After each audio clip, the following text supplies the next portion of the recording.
So, magandang umaga na naman po sa inyo mula dito sa countryside ng Romania. Maganda po pala ngayon ang weather dito sa Romania dahil nagsisimula ng uminit. Pero may mga araw pa rin po na umuulan dito at lumalamig din po pagdating ng hating gabi. Minsan naman ay lumalakas ang hangin at kulog at kidlat.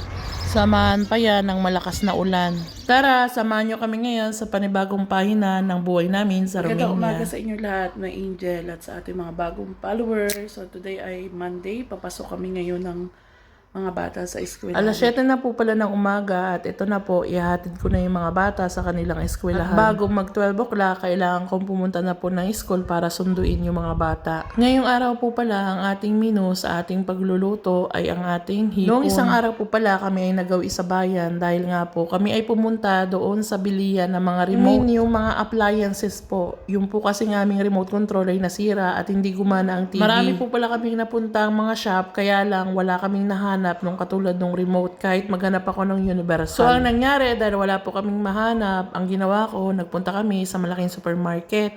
Nagtingin po ako, baka mamaya may tinda silang sariwang isda, hipon, or kaya meron ding alimasag, o kaya naman ay yung paboritong taong ng mga bata. Sabi ko nga po sa inyo, ma-angel, isang beses lang kami sa isang buwan pumupunta ng bayan. At ayun nga po, ma-angel, napakalaki namin dahil may nakita kami sariwang hipon at ito ay nag-iisa na lang. Ito po kasi ma-angel ay nakalagay sa box, tapos makikita mo siya kung talagang fresh siya or hindi. At ito nga po si Jacob, ma-angel, ay talagang napapaibig na iluto ko na raw ito. At ayun nga, ma-angel, sa video, nakikita nyo naman na si Jacob, ako ay tinutulungan. Sabi ko, wala namang problema kung ako itulungan mo. Mas mabuti yan para mapabilis yung aking pagluluto. Pagkatapos ko nga po itong mag-isa sa ating garlic butter, ay ito naman po ay nilagyan na natin ng cooking cream. Naglagay po pala tayo dito ng cooking cream dahil nga po mas gusto ko may kaunting sabaw-sabaw yung ating niluluto para may isasabaw tayong kahit papaano sa kanilang kanin. At mas lalo po silang gaganahan. Sa totoo lang, may angel, minsan lang po talaga ako makabili nito ating niluluto ngayon. Ito nga pong hipon. Alam nyo naman, may angel, na talaga may kamahalan po ang kilo ng ating hipon, lalo't ito ay sariwa. Kaya nga, may angel, kapag may konting budget tayo ay talagang bumibili po ako nito para syempre kahit paano makatikim yung mga bata. Itong video na pala, may angel, napapanood nyo, ito ay fast forward na, kaya napapansin nyo siguro na kung bakit mabilis silang kumain. Lang po sa mga hindi nakakaalam ng pag-i-edit ng video. At ito nga, may angel, kinabukasan dito sa buhay namin sa countryside ng Romania. Proud to say, may angel, ito na po pala yung aking mga itinanim na gulay. Ito nga po pala yung ating lettuce, zucchini, bell pepper, kamatis, parsley, carrot. Sabi ko nga po sa inyo, may angel, nung una, marami akong itinanim pero hindi ko ina-expect kung yan ba talaga ay magpapatuloy ng paglaki. Alam niyo naman, may angel, nung ako ay nag-start magtanim ay medyo malamig-lamig pa at yun nga, may angel, minsan nag-i-snow pa noon. Pero awa ng Diyos, may angel, nakasurvive yung ating pananim dahil syempre inalagaan natin ito. Kapag umuulan talaga at nag-i-snow ng konti ay tinatabunan ko sila ng tabla. Ngayong araw pala, may angel, ay walang pasok si Jacob, kaya naman siya yung nandito sa bahay at si Daniel ay nasa pagpasok. Kaya naman hinahayaan ko po si Jacob maglaro sa labas at inaantay namin yung oras at kukunin namin si Daniel sa school. Saka medyo okay naman po yung weather ngayon, medyo mainit-init, kaya naman pinayagan ko siya maglaro sa labas. Ito pala, may angel, na zucchini, kapag pala nag-start na siya magbulaklak ay bubunga na pala siya. Sabihin pala, may angel, na magbibigay na sa atin ng gulay. At ito nga, may angel, ang naabutan kong eksena kay Jacob babang ako kanina ay nasa kitchen at ako ay nagpapaka na magluto at maghugas sa mga plato. Maraming salamat, may angel, sa inyong panonood. Hanggang sa muli.